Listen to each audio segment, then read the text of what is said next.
Before I get started on anything, I would like to acknowledge the traditional custodians of the land, past and present. I would like to introduce myself. I'm Jenna Varley. My background is that I did a Bachelor of Psychology. I finished in 2010.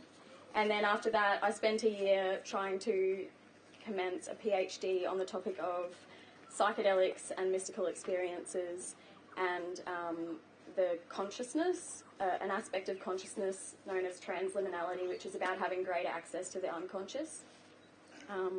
During that process of doing that, I went down this rabbit hole of what reality was, and I kind of started to question actually what reality was a lot, and I felt like I was losing it a little bit and coming up with theories that were changing all of my perspectives of reality.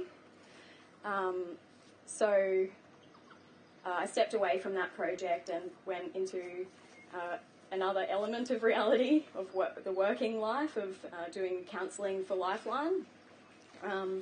And in doing that, I was supporting people who are suicidal, which people are at their darkest point, and that's what made me need to develop myself a lot and do a lot of self-development through meditation and things like that. So where I'm at now is I've kind of amalgamated some of these theories that I came across in doing my research and how they can be integrated into our lives and what we can actually learn from them and how they relate to esoteric and ancient spiritual philosophies. So what I'm going to be talking about is illusion versus reality. What is illusion and what is reality? Physics as a model of understanding reality, because it's a dominant model that we have in the Western world, and how modern science theories appear to be catching up with ancient philosophy. Just as a disclaimer, I'm not a physicist, so can I get a show of hands if there's any physicists in the crowd? Okay. So this is my interpretation of a lot of the physics principles. So I apologise if some of it gets a bit heavy, but just stick with me because it'll all integrate again in the end. And I'm going to be using a lot of quotes from different people, and so I'll point out when it's a quote, when it's not my words, because I want to acknowledge the other people that I've used in this presentation. So let's start by looking at definitions of illusion and reality. An illusion can be defined as a distortion of the senses, a distortion of reality. The term reality is defined as being or occurring in fact or actuality, not illusory. However, going further back in time, the word reality comes from the Latin root res, which means thing. So reality has the property of being a thing. This opens our definition to include illusion as part of reality. But just for the purpose of this discussion, we're going to make some distinction. In an esoteric text by Bartholomew, who is a channeled entity, it is argued that, quote, "The difference between illusion and reality is that reality never ceases to exist. Illusion rises, has form, and disappears." Theoretical physicist David Bohm found that although society, the natural environment, and individuals are fragmented into divisions, it is an illusion that these fragments exist separately and independently. Division in this way has been a necessary step in human progress. To perceive the whole of reality in one go is impossible and overwhelming. We have a sense of being a separate, autonomous individual for practical reasons, as well as to stimulate creativity, imagination, and development. However, people are led to feel that this fragmentation is an expression of reality. Ooh. It's blowing a gale in here. This way of life has brought about the destruction of nature, worldwide political and economic disorder, and selfishness through believing ourselves to be separate from the world around us. Any form of fixed worldview implies that we are no longer treating our theories as insights or ways of looking, but rather as true knowledge of reality. The nature of reality has been debated by philosophers in the Western world for as long as we have evidence of human investigation. A philosopher is a lover of wisdom. So I really like that term. I think it's a beautiful term.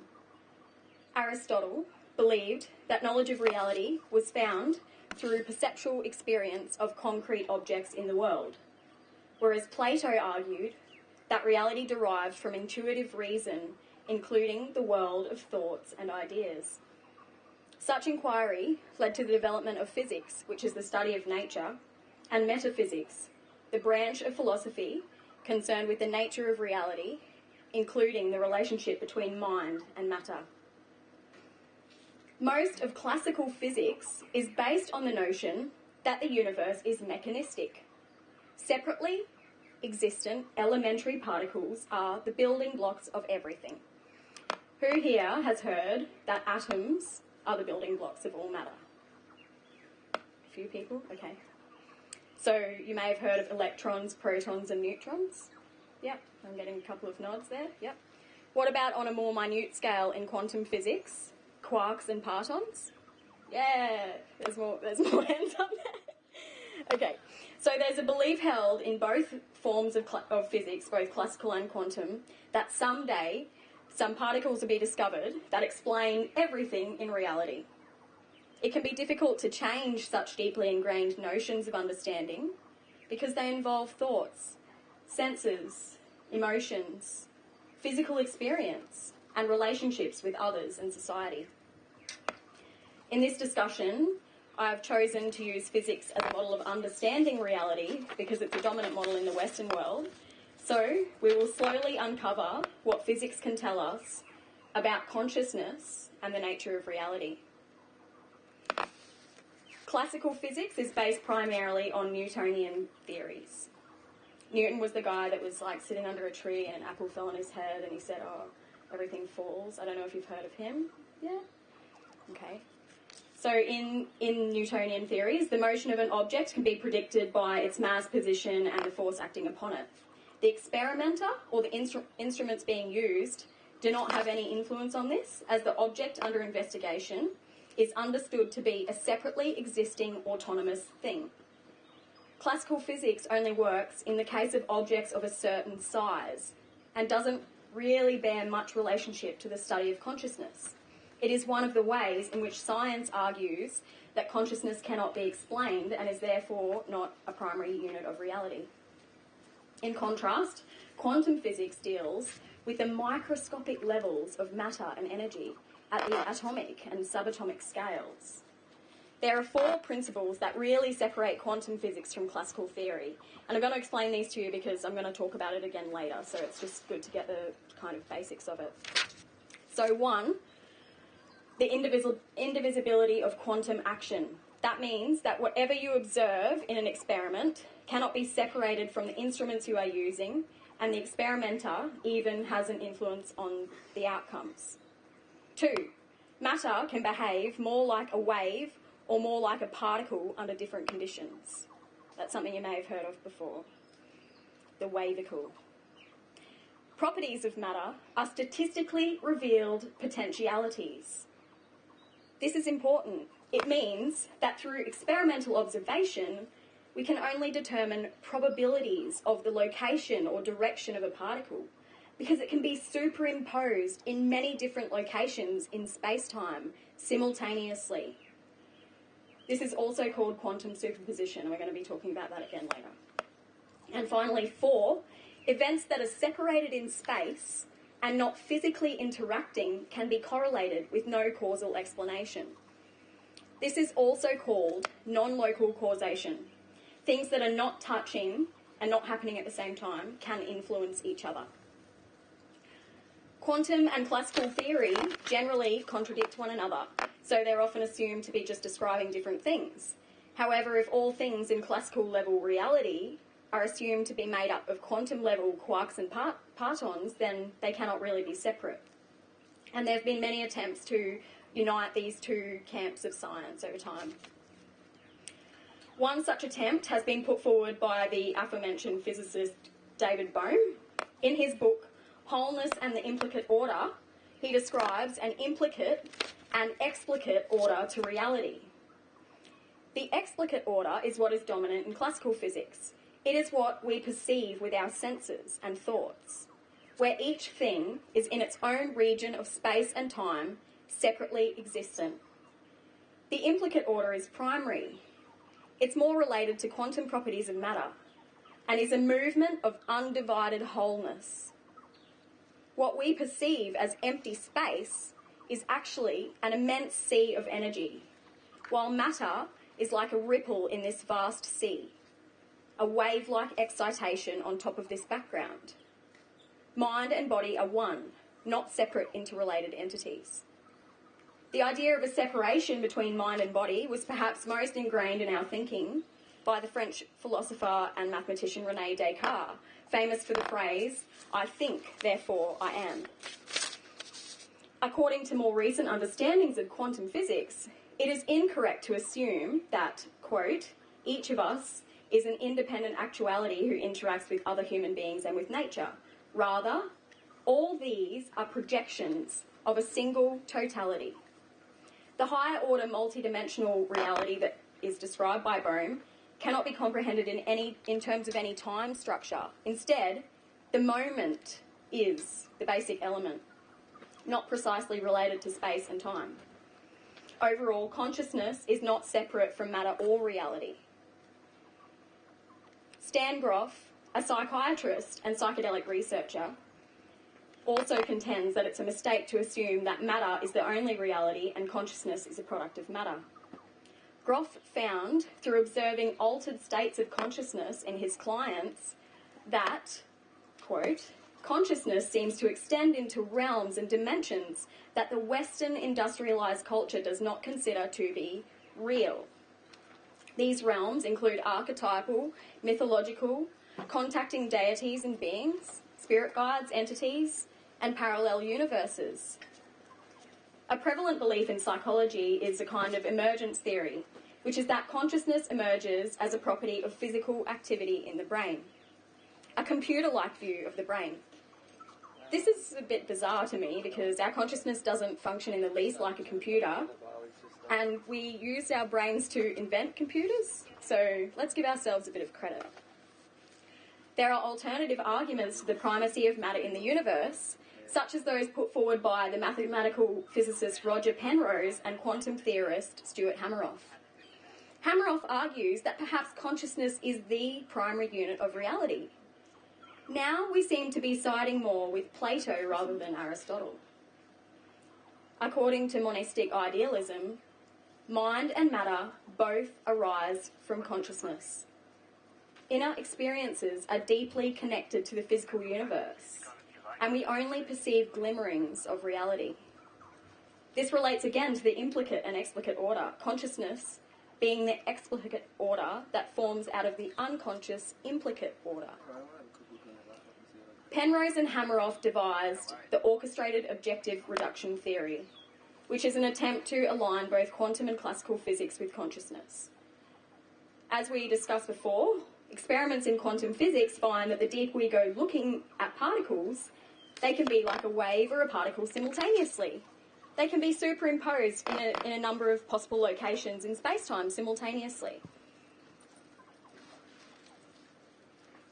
The superposition of differing space-times is unstable, and a process known as objective reduction, which is related to quantum gravity, is what collapses those superimposed possibilities into one stable outcome.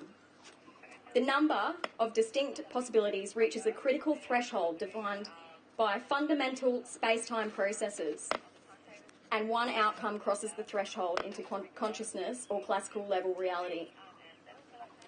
This idea avoids the need for multiple universes, as there is no significance attached to three-dimensional space, and all possible outcomes can exist simultaneously.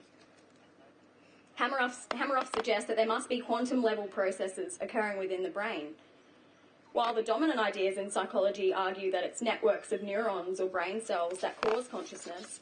Hameroff goes deeper and nominates the microtubules of the neuron cell walls. These are hollow cylindrical polymers of proteins, which are interconnected by linking proteins. They have a crystal lattice structure, making them ideal candidates for quantum-level events and wave-like information processing. Okay, that's a lot to wrap your head around. But let's not get too caught up in these ideas. Remember, it is not helpful to impose any fixed self-world view as being the way things really are. We're living in a material age.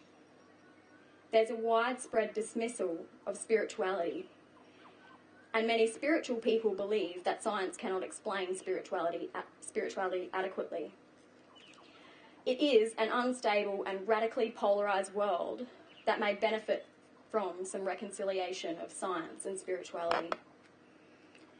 Surprisingly, quantum physics theories are seeming to catch up with what has been known in esoteric, ancient, and Eastern philosophies since the beginning of time. David Bohm said that we are not separately existent entities.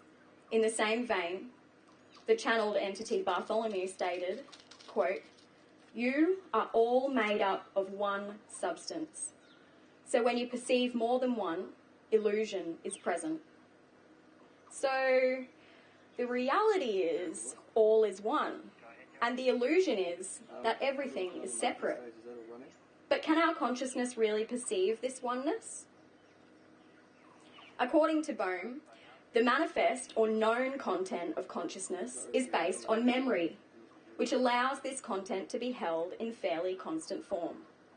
We become habituated to the explicate order through our memory. In this way, all things are projections of the common sea of energy. We may not have any perception of this, and maybe we cannot ever fully understand it, but it is enfolded into our consciousness. I think that perhaps there are some ways in which we can catch a glimpse of the implicate order of wholeness. Stan Groff, who I mentioned earlier, coined the term holotropic, meaning oriented toward wholeness, to describe the transformations of consciousness, where there are changes in all sensory areas, intense emotions, alterations in thought processes, and psychosomatic manifestations. I'm sure many of us here have had a holotropic experience. The content of holotropic states is often mystical or spiritual. Ancient cultures have spent much time and energy developing powerful techniques of inducing holotropic states, effectively switching between different frequency bands of energy through spiritual practice, meditation, chanting, pain, concentration, or the ingestion of psychotropic substances. If any of you were here for Alex's talk this morning, he was talking about those frequency bands of energy and how they're all around us, but there's just different ways of tuning into them. Groff argues that the encounter with the ego death and transpersonal realms are a stage in spiritual journey that need more encouragement and support. Transpersonal consciousness is the transcendence of spatial barriers of the body, transcendence of time, and deep interconnection with all of existence. This sounds to me like the implicate order that David Bohm was talking about. Experiences in transpersonal states appear to confirm Carl Jung's idea that we can gain access to the collective unconscious that contains the cultural knowledge of all humans that have ever existed. It's likely that the next stage in our human sciences will be centred on our understandings of consciousness. Analysis of the world into independently existent parts does not work very well in modern physics. Fragmentation is widespread in society and within individuals, causing confusion and lack of clarity of perception. Human knowledge is divided into specialties that mostly isolate themselves from one another. Art, technology, science, each of which are further fragmented into apparently distinct entities, for example, just within science, biology, geography, physics. Let's begin to assume, as David Bohm argues, that truth is a whole movement going beyond our ordinary conscious experience. Relativity theory also implies that neither particles nor the body can be considered to be primary concepts. Rather, events and processes are the primary concepts. In this sense, an object, this lectern here, is more like a pattern of movement than like a solid, separate thing that exists autonomously and separately. According to Einstein's initially controversial unified field theory, the total field of the whole universe should be considered to be the primary description, as it is indivisible. Particles such as atoms are just abstractions from that total field, regions of very intense field called singularities. As the distance from the singularity increases, the field weakens until it begins to merge with other singularities. Everything is one. Overall, these properties demonstrate that physical law should refer primarily to undivided wholeness rather than separate parts, because they are indivisible anyway. Each region of space-time contains a total order enfolded within it. The function of the receiver of this energy is to unfold it. Everything implicates everything in an order of undivided wholeness. We ourselves are implicated together with all that we see and think about.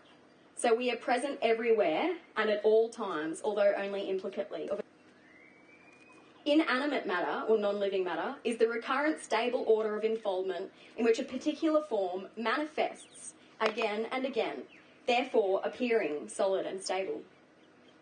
In this way, non-living and living beings are basically similar in their modes of existence. This gives credence to ancient understandings of inanimate things such as rocks and water exhibiting a soul essence.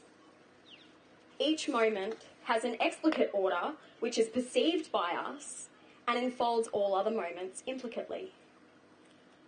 Another quote from Groff.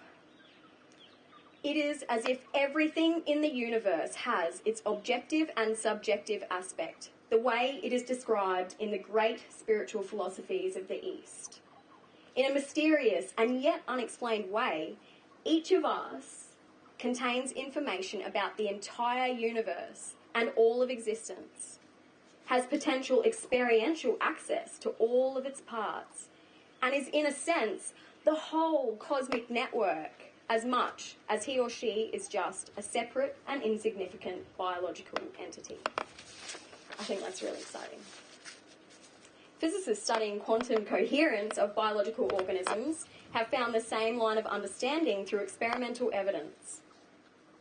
All biological organisms consist of a liquid crystalline medium, lending itself to quantum activity as discussed in the theory on microtubules. Living cells are involved in non-local instantaneous communication via the emission of biophotons. Biophotons are an energy source based on light. Therefore, all living organisms emit a field of light energy. Right now, as you sit here today, you are all emitting this light energy field. How often in esoteric, ancient, spiritual and religious texts have you heard of discussions of light? You have the light within you. We are the light. The way, the truth and the light. Well, here it is in another form of understanding, quantum physics. Quantum waves of light energy are spreading out from each of us and intermingling with the light fields of all other living organisms. The visible body is where the wave function of energy is the most dense, yet we also have waves of every other living organism entangled within our makeup. This non-local direct current communication is much faster than nerve transmission. Living systems resonate together in sync. This reinforces the relationship between the individual and the collective, suggesting that Jung was correct about the collective unconscious or group mind, and giving a credence to Laszlo's Akashic field. The quantum field throughout the human body determines the coherence of our biophoton resonance at a vibratory rate. These words are quantum scientific terms, but how often have you heard resonance and vibrations being used to describe spiritual development or empathic connection? If human consciousness shifts its vibratory rate, our biophoton fields will demonstrate a shift in resonance. Now we can start to discuss the idea of an evolution of consciousness. Is it true, as Dennis argues, that we are at the edge of a possible quantum evolution of the human species. Civilization is now at a crossroads. There's an increasingly rapid expansion of knowledge in science and technology, yet an increasing lack of resources due to environmental destruction. Information is transferred faster than the speed of light, and we have developed this capacity for empathy on a global level due to digital communication. Throughout human evolution, there's been little or no noticeable change in our anatomy for 100,000 years. Yet, the human mind has progressed in leaps and bounds. So what is it within us that has changed? Some evidence would argue that our DNA may have altered over time. DNA, deoxyribonucleic acid, contains the instructions for protein synthesis in our bodies. Alex alluded to these ideas earlier as well, if you were listening to his talk. It has been perpetuated that only a small percentage of our DNA actually fulfills this function, while up to 97% of DNA was originally thought to be inactive. The Russian physicist Gariev conducted extensive research on DNA and found that this 97% may actually be involved in another function, quantum hypercommunication. Being a crystal lattice structure, just like the microtubules, DNA is a candidate for quantum data exchange and may function like a networked intelligence among all living beings by emitting a wave frequency. According to this research, our DNA can be modified or altered through the impact of external frequencies. These external frequencies may include light, language, sound, and thought. This may explain the remote healing or remote sensing capacities of some individuals, as well as the transformational effects of prayer, music, chanting, drumming, or group meditation. Materials exist to enhance the quantum connectivity between humanity. These materials are often conductors of altered states of consciousness, transpersonal or holotropic states that reorient us toward wholeness. It's possible that the Akashic field, or collective unconscious, is part of our shared and overlapping field of quantum biophoton emissions, or DNA communication. Enhancing our quantum connectivity may be done through paying attention to our own inner states and striving for harmony and balance in our own lives, as well as participating in group rituals such as meditation, group breathing, or simply the sharing of stories and songs. DNA being involved in consciousness demonstrates that it is a full body process rather than being confined to our brains. DNA, as a living intelligence, is often reflected in art, mysticism, and shamanic understandings. Healers may enter a trance state and communicate with DNA to acquire knowledge about healing, plants, and the spirit world.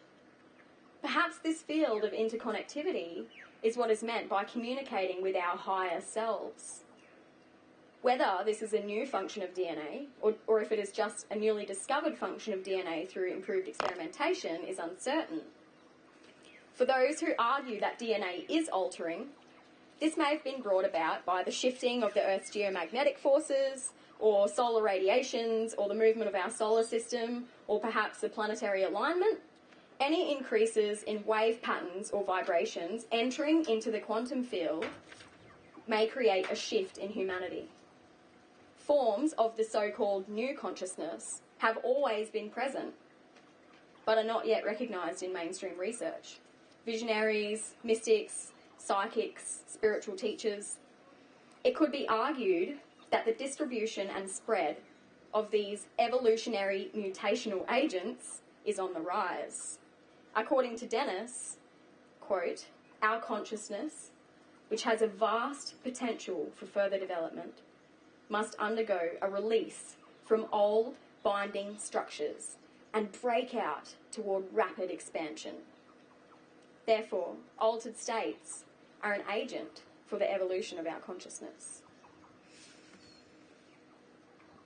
Another group of researchers, who are also in Russia, had a special interest in altered states of consciousness, finding them to be, quote, a peculiar window for learning mental activity mechanisms, solving problems in traditional and alternative medicine, and at the same time interpreting a number of social and cultural phenomena.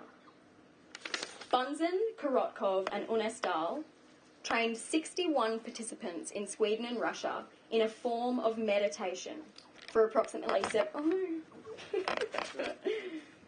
I think that was holding that there, hey. Thanks, man. So, I'll just continue now. So, there was 61 participants being trained in a form of meditation in Russia and Sweden. The protocol went like this. They had to go into a state of body relaxation for about 4 minutes, followed by entering into an altered state of consciousness for about another 4 minutes, and then performing mental activity while in that altered state, followed by mental relaxation. The goal of the mental activity component was to merge with nature and absorb solar energy. To examine the results, the researchers used electroencephalography, or EEG, which measures the electrical potentials of brainwave patterns. They used psychosocial rating scales or questionnaires, and they used gas discharge visualization. Gas discharge visualization takes an image of the electromagnetic field emitted by biological organisms and can provide information about their internal state. It's also known as Kirlian photography, or many of you may know it as aura photography. Who's heard of aura photography? Yes. So that's what they used. After the 7 weeks of training, most of the participants showed a reduction in aggressiveness and anxiety, with an increase in vigour and self-reliance. The biggest change in their electromagnetic field emission was specific to the part of the protocol where they were merging with nature and absorbing solar energy. During this condition, their light intensity increased steadily and was described as short-term explosive psychoenergy activation. Also, the patterns of different people lost the distinctive features specific to the individuals and were transformed to very similar patterns with high fractality and openness. So, when in an altered state of consciousness and imagining that one is merging with nature and absorbing the light of the sun, measures showed that this actually increased their light intensity or electromagnetic field emission and increased the coherence of the group so that their energetic patterns were similar.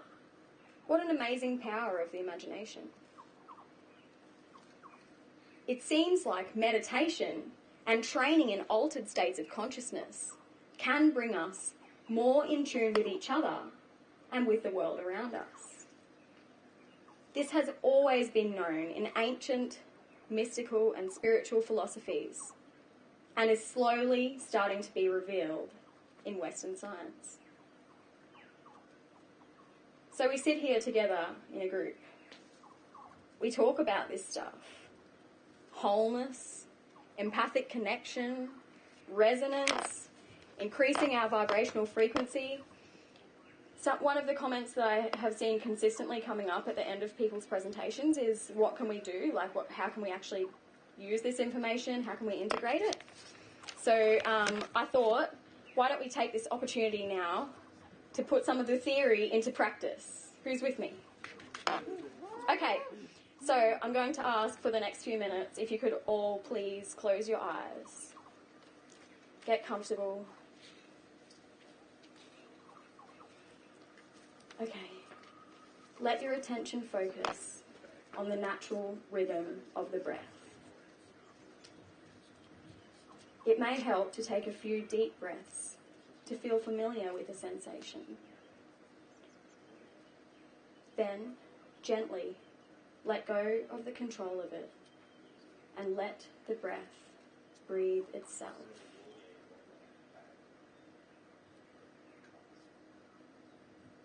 You can feel swirling in the nose, the rise and fall of the chest and belly. Notice how the air flowing into your body is no different from the air all around you.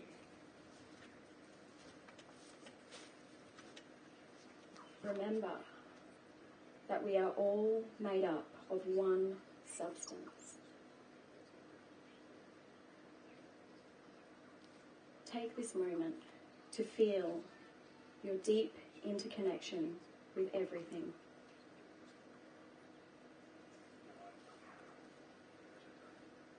We are present everywhere and at all times. Quantum waves of light energy are spreading out from each of us and intermingling with the light fields of all other living organisms. Imagine that you are merging with nature. You are absorbing the light from the sun. Feel that light energy touching your skin, penetrating your eyelids, and merging into all of the cells of your body, energizing them. As you are absorbing this light, the coherence of your energy field is increasing and spreading out all around you.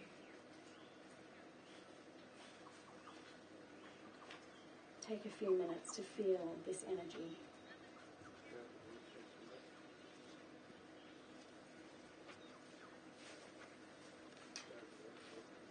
When you are ready, return your attention to focus on the breath.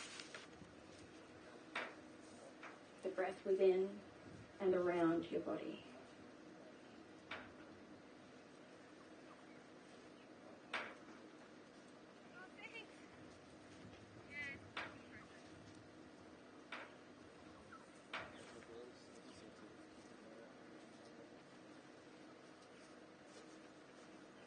And when you are ready, you may open your eyes.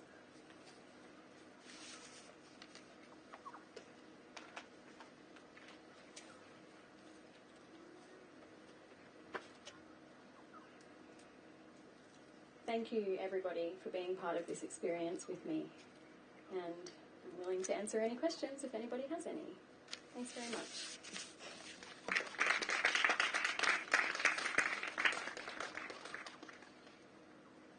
Anybody got a question? No.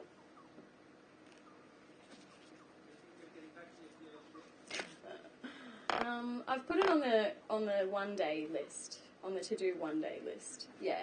I feel like I'm not actually associated with any university anymore at the moment, and I feel as though I don't really need a PhD to do the kind of thing that I'm interested in. It's really voyaging in consciousness through other people's theories as well as my own experience and trying to integrate those things. So I don't feel a huge need to, and especially when there's a wonderful gathering like this where I can just come along and share this with people and hope that all together we can all increase our coherence and learn something from each other. Anyone else have any questions for Jenna? Go on, have a go. Don't be shy. I won't bite hard. Yeah.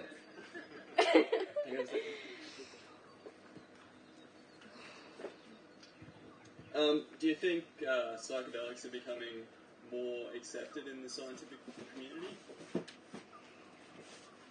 That's a hard question. They've had, I think that psychedelics have had waves of going in and out of acceptance, I suppose. Like when they were first sort of discovered by Western science, they were accepted. They were greatly spread out everywhere. When they discovered LSD, they kind of just gave it out to all these different research institutes saying, here, use it.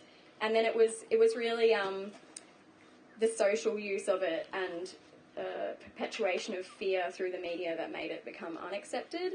And there are parts of the world where psychedelic research is flourishing again and becoming a lot more prominent like in California and places like that. But I don't think so really in Australia so much. There are some areas, but I don't know, maybe it's getting there. We can hope so.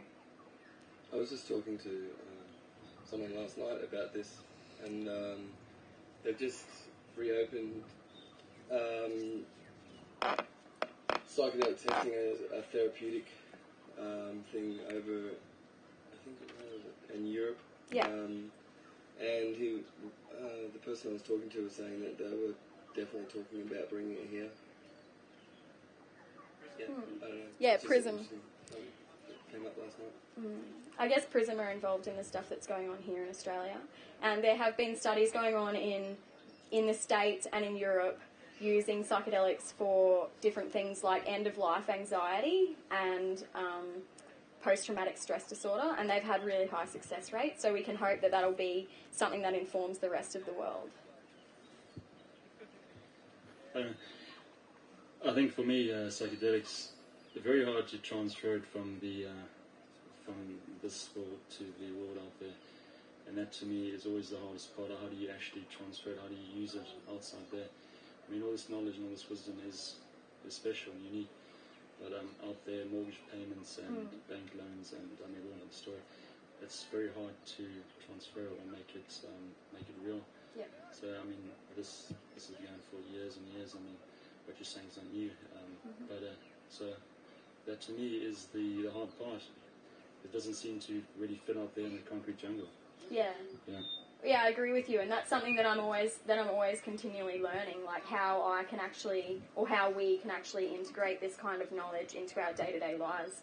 And for me personally, one of the ways I can do it is through meditation and mindfulness practice, because it just always reminds me of who I am and reminds me of the source again by meditating. And then I can go out into the concrete jungle and operate in a way that I'm sharing my light with everybody in every moment that I have, in every interaction that I have with people. Yeah. But there are those structures that like kind of get in the way and make us forget a little bit. Yeah, this is kind of like his question. But yeah, how do we access like the Akashic records or the collective unconscious without psychedelics, or do we do it by meditation, or how do we get into that zone to access that information, or how do you?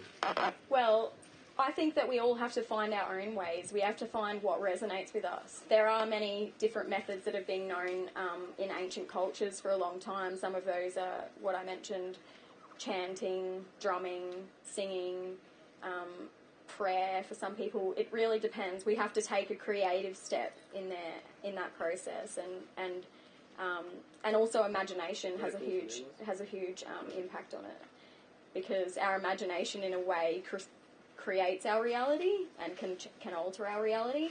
So I think that we really have to find our own ways of accessing those, and you have to always also remember that it's within you. It is within you. You don't have to necessarily go and have someone to teach it to you. You can find it within yourself, because we all have it within we're all made up of the same thing. It's all one.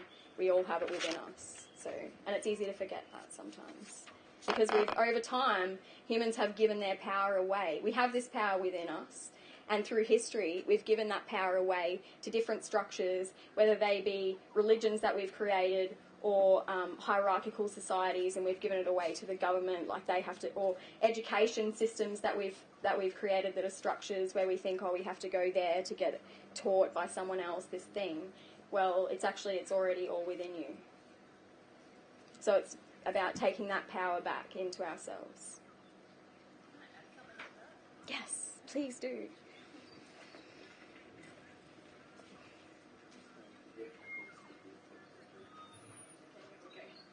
Over here? Further back. Just adding to how do you access that? Yeah? Stand in the middle. Share with us. I found that, it is all in us. We know. And if we learn techniques of how to access it within ourselves, then we can continuously learn from ourselves, but we don't automatically know how to learn from ourselves. Mm-hmm. So going and learning techniques to actually connect, shift our attention and our mind to be able to learn from ourselves by being around other people who already know it. They don't have to necessarily be our guru. We don't have to hand our power away to them. It's just, but being around people who are aware of that and are in that connection to that state of consciousness regularly, the part of ourselves that knows how to do that sees it and does it. Yep. So sometimes going and spending time with people who know how to do it. And that's what we're doing right now. Yeah. That's what we're all doing now. There's people around you right now that know what they're on about. So part of you will just pick up on it and start doing it. Thank you. That's a good point. But I think the point I was making is that you don't necessarily have to go and pay for a course in something or pay a spiritual teacher of some sort or go and train with a healer or something. You don't really have to do those things. Whatever it is that awakens you to it, whether that be on your own or with other people, is what you should be doing all the time. And I think your inner self will always give you a guide of what those things are as well. So you have to pay attention to your own inner states. Does that answer your question, Darcy? Yeah, okay. Just another comment on that. I think that it's all got to do with intention. And once you have the intention to achieve something, there are circumstances happen for you. You just put it out there, and we don't have to explain how it happens, but it does. Coincidences happen. We're led to the right people, and often that's only part of the journey. Someone can take us a little way.